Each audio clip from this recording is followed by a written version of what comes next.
I start from a really similar spot, Riley, with Superman. So I chose to approach it. I'm gonna choose to approach it from a little bit of a different perspective. In that, yes, the Aquaman movie will have come out, or Black Adam, of course, prior to then Aquaman. But I'm gonna bypass the Flashpoint movie. I don't want to see it. Like, I don't want, for all the reasons we just said. Like, Ezra Miller can go to heck. Like, what a turd of a human being. So let's just pretend the movie didn't exist. I'm going to take that bullet, so to speak, and say, you know what? We're sorry, but we're just going to kind of start over without officially showing you how the heck we're starting over. And I think in order to do that, you have to start with a Superman movie. You got to get Henry Cavill back in the fold, for one thing, and you have to reestablish his character, because Henry's a great casting fit. He's outstanding. Zack Snyder, for as much as I personally enjoy Man of Steel, that version of Superman, I'm not sure how well it's going to play in what needs to be a cohesive, expanded universe. So I think you bring Superman into Metropolis, and the question really becomes, okay, what story do we tell? So I think he spends time on the ground level in Metropolis, getting into the Daily Planet rhythms. I think you show him wearing the Clark Kent garb quite a bit. But then you need to contrast that with the Clark Kent on the ground, with Superman being freaking cosmic. So in my mind, that means bring on Brainiac. Bring him in. And just as you stated so well, don't kill off these villains. These are not one-offs. These are villains that have so much to give in terms of storytelling, in terms of the just sheer amount of adversity they can present to these heroes and present to these characters. Let's not rush through it, but let's introduce Brainiac as an adversary. Heck, let's bring in freaking Kandor, right? That tie for Superman to his past, to Krypton. Kandor being the bottled city that Brainiac abducted from Krypton before it imploded, prior to Superman being sent to Earth by his parents, and have Superman make an effort to try and recover Krypton from Brainiac. So I would start in a very similar place as you. Different villain, but nonetheless same primary character of Superman. I think that's absolutely where you have to go. So that's where I would start. So I got my stack of comics here. I couldn't pick, the idea being that I'm trying to pick from particular comic storylines. So the storyline that I'm kind of bringing from would be, let's see, what's the title of this bad boy? I think it's just Brainiac. Honestly, it's an outstanding Superman solo story. Jeff Johns wrote it, but it's packaged in the graphic novel Superman: Last Son of Krypton. It's a great pair of Superman stories, but the Brainiac story is one of the certain highlights. All-Star Superman, I've got that sitting here. It's a great comic, but I'm not sure. I couldn't figure out how on earth I would ever even tie that into a movie. So hey, it's sitting there to look pretty. Okay, next movie again. I'm going Batman, because we've obviously had one Batman movie with Robert Pattinson. I want another Batman movie with Robert Pattinson, mostly because I want Dick Grayson to get introduced. Don't we all? We do. We Don't do. we all? If you don't, you're dead inside. And right. Probably You aren't listening to pieces this of podcast garbage. or watching these movies, so you're in the wrong place. Go do something else. But Dick Grayson and the character of Robin, I think it's time for that character to be introduced and to be done in a way where it's not like apologetic, like, hey, this is kind of ridiculous where we got this young kid hanging around with Batman. Lean into it.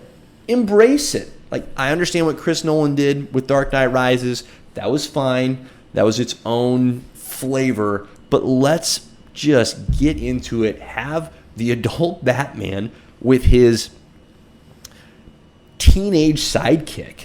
Like, let's go. Let's get that levity. Dick Grayson is such an outstanding character, and this story, Batman: Dark Victory, follows up. It's a direct sequel to Batman: Long Halloween, which was a strong inspiration for the Matt Reeves Batman movie. So it would be very much in tone. And part of what's beautiful about this story is Bruce Wayne kind of reluctantly initially brings Dick Grayson into his home, okay? But as he learns more about Dick Grayson's background, having lost his parents, Dick Grayson learns, hey, Batman is Bruce Wayne, and he learns Bruce Wayne's background. They bond over their shared loss of their parents, and they find some just really genuine healing in that partnership. And it's beautiful. And Dick Grayson, on the one hand, you think, hey, isn't Bruce Wayne really rescuing the child from the terrible situation of having lost his parents? Certainly, there's truth in that. But part of what's so powerful in this comic is Dick Grayson rescues Bruce freaking Wayne, because Bruce is going down a really dark path, and Dick's youthful exuberance and his choice to respond to the death of his parents, and just to transparently, he's certainly sad, but he's not in the depths of despair over it. He's choosing to respond to it in a vastly more positive way than Bruce Wayne did. It really redeems the character of Bruce Wayne. So I think there's some just glorious, glorious storytelling that could be done for Bruce, for Dick, and that pairing, like, give us Dick Grayson. I am all for it. So that would be number 2 Batman movie. So we got Superman, Batman, and then I would transition into the TV show realm, going as my inspiration of the Gotham Central comic book storyline. Now, this comic book storyline is a ground level view of the Gotham Police Department as they're trying to deal with all of the general crime that takes place in Gotham City, as well as the obviously supervillain crime that takes place in Gotham City. And there's a what I would call reluctant partnership that they have with Batman. Like, for example, they hate that Batman is so good at what he does because they don't want there to be a need for a Batman, right? So I think it's a really fascinating perspective on, hey, ground level, regular human being on the street. How do they respond? How do they feel about these superheroes and the actions that they're taking? Well-intended actions, of course, to, in theory, help the average person, but is it really helping?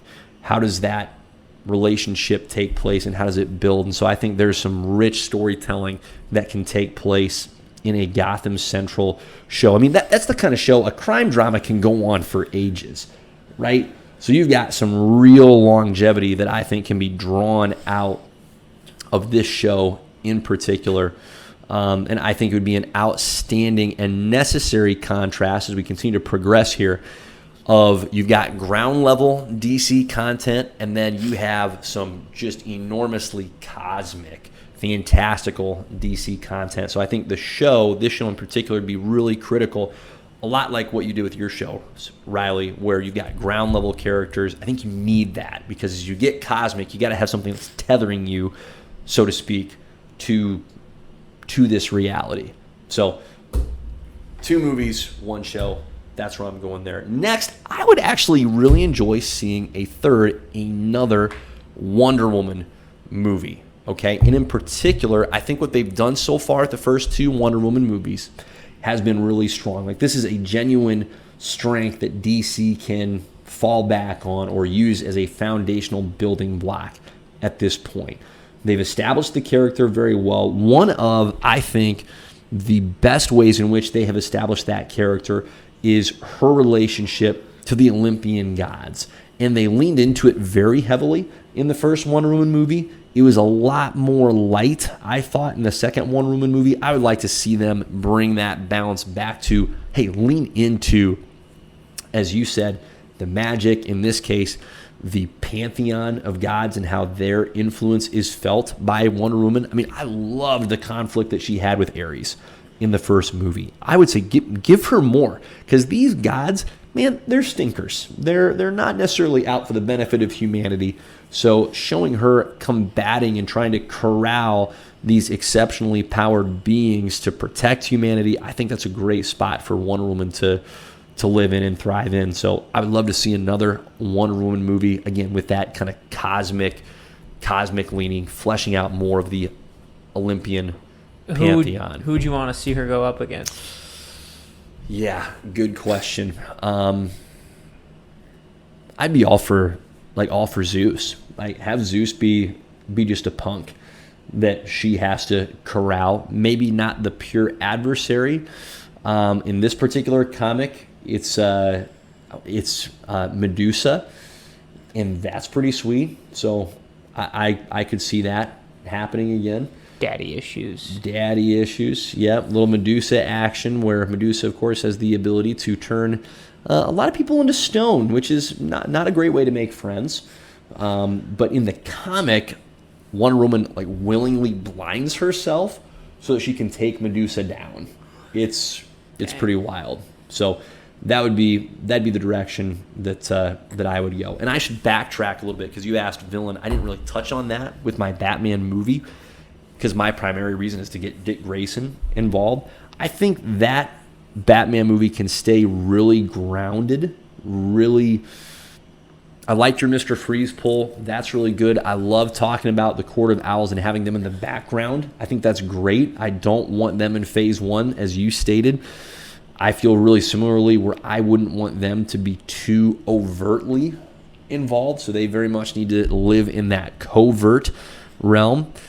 I'm tempted to say Two-Face, but what I will say instead is I would love to see what Matt Reeves did with the Penguin character. I'd love to see him step into a primary villain role in this next Batman movie. I think Colin Farrell was insane as the Penguin. So give me Mo of Colin Farrell. That's where I'm at. Okay, next, I'm really leaning into the movies. I'm going really movie heavy. I'm going to go Aquaman.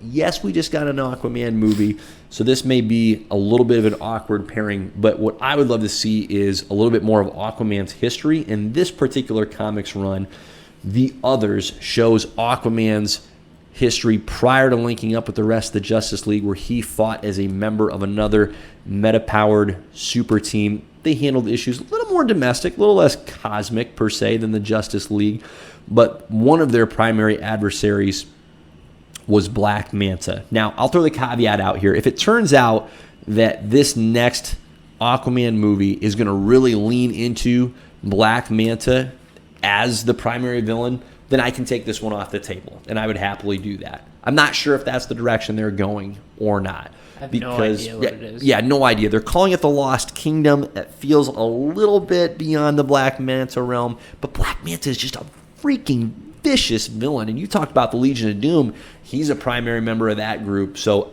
I would love to see Black Manta and Aquaman just have an entire movie to go at each other. Black Manta obviously had a piece or a part to play in the original Aquaman film.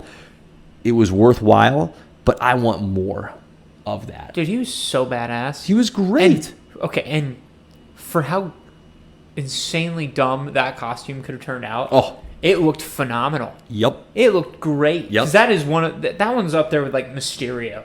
And the fact you can do it and it can look there's no middle ground. It's either going to look terrific or terrible. Dorky. Yeah, Dorky. real bad. And this did not. This was awesome. He stole the show every time he showed up. Yep. So. Yeah, he was tremendous. So I want more of that, mostly because of what we saw in that movie and because this particular comic storyline, man, Black Manta is vicious. So in the storyline, it's going between present day and the past, and it's showing, hey, the encounters that Aquaman had against Black Manta in the past. In the present day, Black Manta is killing off Aquaman's former team one by one.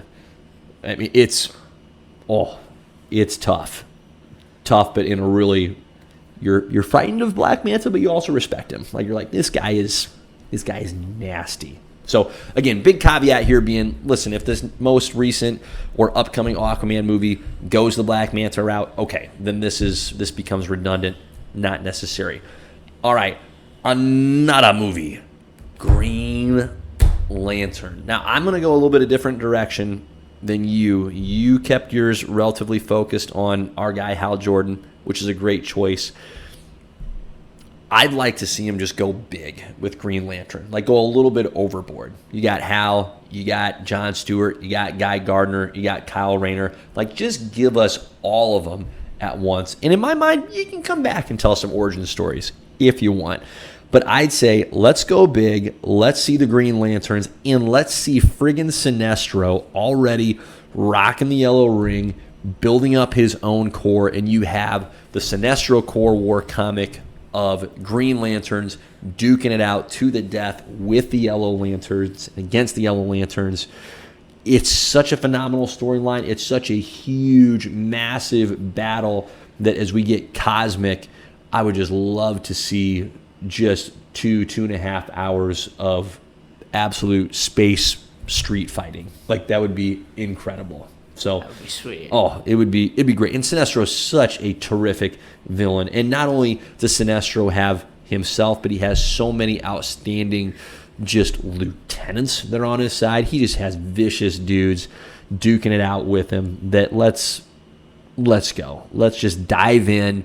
I'm so hungry for Green Lantern content that I may be getting ahead of my skis or over my skis here, where I'm going, let's just get them all in right away. So I'm going very much against my patience standard that I just said earlier. So very much a hypocrite here, but at least I'm transparently one. Hey, so look, I love it because I love Green Lantern, and we haven't had a good Green Lantern no. stay around for a while. No. So No. I understand where you're coming from. Yeah. By far. Yeah, I decided to take my time with it a little bit because I'm like, and I respect that. Let Hal and maybe John get established, Yep. and then the next time the Green Lanterns come around, then get Kyle and Guy, Mm-hmm. and then the next time they come around, then introduce Jessica and Simon or whoever else Right. you want, and then just Right. have Kilowog be there the entire time. Oh. Obviously, because Kilowog's his own animal. Kilowog is incredible. Yes. Yeah. See, everything you're saying is right. Okay. It is. It is the wiser way to go. It's just selfish. It is. It's just like, this is what I want to see. It's not probably what's best.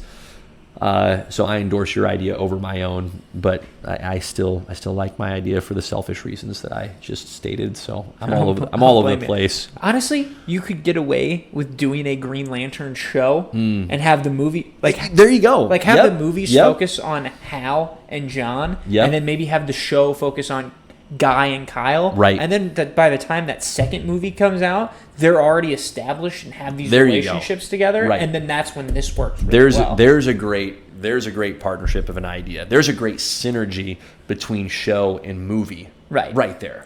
Because there's so Absolutely. many characters Oh. in the Green Lantern. Like, and And the whole color pantheon. I mean, have you Hal... can't explore that well enough in movies. It needs a show. It just does. Yeah, right. Have Hal and John deal with yellow. Yep. And then have Kyle and Guy deal with red. Yep. Guy deals with red all the time. So Yep. it would be perfect. Yeah. I mean, Yeah. and you could do Blackest Night eventually. Let's go. That is almost... That's almost a Justice League movie. itself. Yeah, it would be. It would be. It's true. Okay. TV show. This is a real dark horse, unconventional pick. Okay. Part of what I enjoy so much as a passionate consumer of DC Comics is I can read and thoroughly enjoy a Batman story that is ground level in the gutters of Gotham City the entire time and just be totally enraptured. And then I can put that book down, pick up a Green Lantern book, or in the case that I'm going with here, a Mr. Miracle book, and we can get big and cosmic real quick. And it still works. It still feels somehow tangible, relatable. And the Mr. Miracle book that Tom King wrote a few years back is absolutely outstanding. And the direction that I would choose to go, the inspiration that I'm taking, okay, from Mr. Miracle is TV show establishing New Genesis and Apocalypse kind of in the background, right? So none of the Justice League members would be aware of the goings on, so to speak, of these characters, all right? This would be one of those cases where we as the audience get to see the buildup for a villain, Darkseid, who's going to come eventually to duke it out with the Justice League. But instead, what we're seeing is the foundation being laid for Darkseid's motivations, the individuals on New Genesis like Mr. Miracle, like Big Barda, that rise up to oppose him, so that down the road, whether that be phase 2 or phase 3, when we get Darkseid introduced to our team, we as the audience know a lot more about him and can relate and understand better what his motives and desires are, so that when he is attacking Earth, when he's trying to take over the universe, we've got a much stronger understanding of why he's doing it. And I think appreciation as well for that character and for the characters that, I love the character of Mr. Miracle. Love the character of Big Barda. New Genesis, Orion, he's such a wild card. There are some really, really unique characters that I think are better fits for a show where you have more time with them than they are for a movie, because they're so, I'm going to say, exotic, that if you just present them in a movie, it's a little hard to buy into. It's like, that seems a bit ridiculous.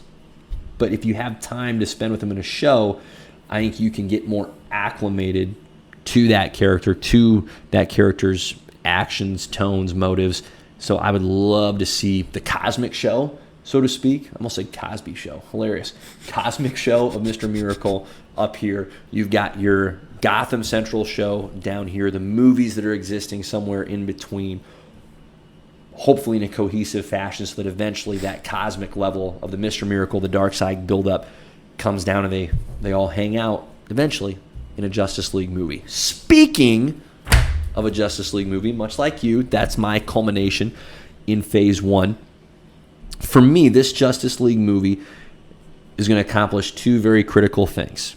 Okay? It's going to introduce Martian Manhunter, which I'm ashamed that I haven't found a way to bring him into it sooner, but I don't know how Martian Manhunter exists outside of the confines of the Justice League. He's just never been a solo character. Just hasn't. So he needs the Justice League to exist. So he shows up in a very real way because the Justice League, Earth is threatened by his adversaries, the White Martians. Evil, nasty dudes. Have many similar abilities to John Jones, the Green Martian. All the shape-shifting powers that you could hope for or not hope for in a villain.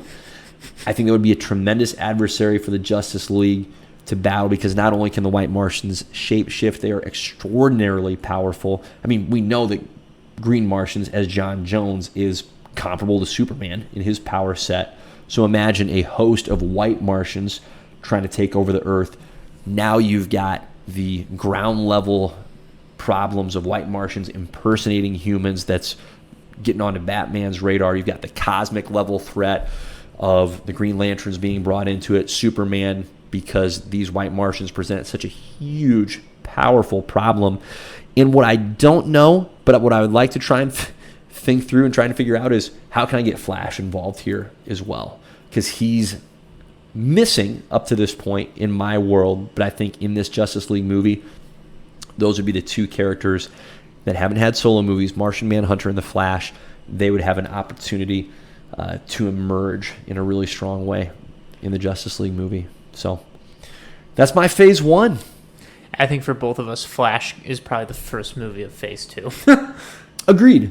Yeah. Agreed. Because he is a terrific individual character, but I think part of what is just necessary in the context of freaking Ezra Miller is that it's probably just best not to touch that character for a while. Like, cancel that movie, let it just die on the vine, bring it back several years down the road when you can recast, re-envision the character in a healthy way. And I'll even go further. If you want to really distance yourself from Ezra, make it Wally West.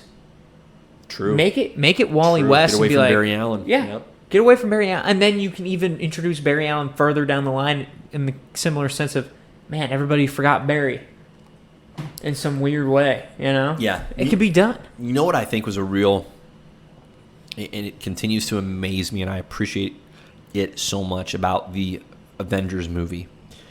You could watch that movie and have not seen any of the individual movies before it and still understand and enjoy that movie.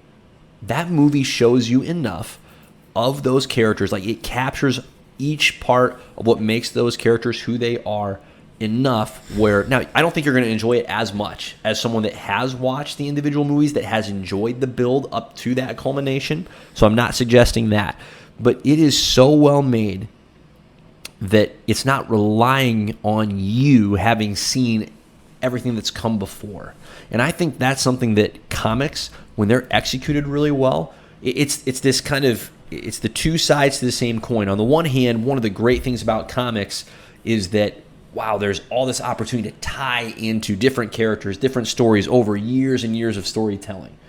The worst thing about comics is that can get very heavy and very weighty of, well, we got to tie into this story from 15 years ago, and trying to find that balance of, hey, can we just tell an awesome story that doesn't rely so much on what's come before, but yet can still honor it, like come from the same spirit, can still benefit those that have stuck with those characters for that long.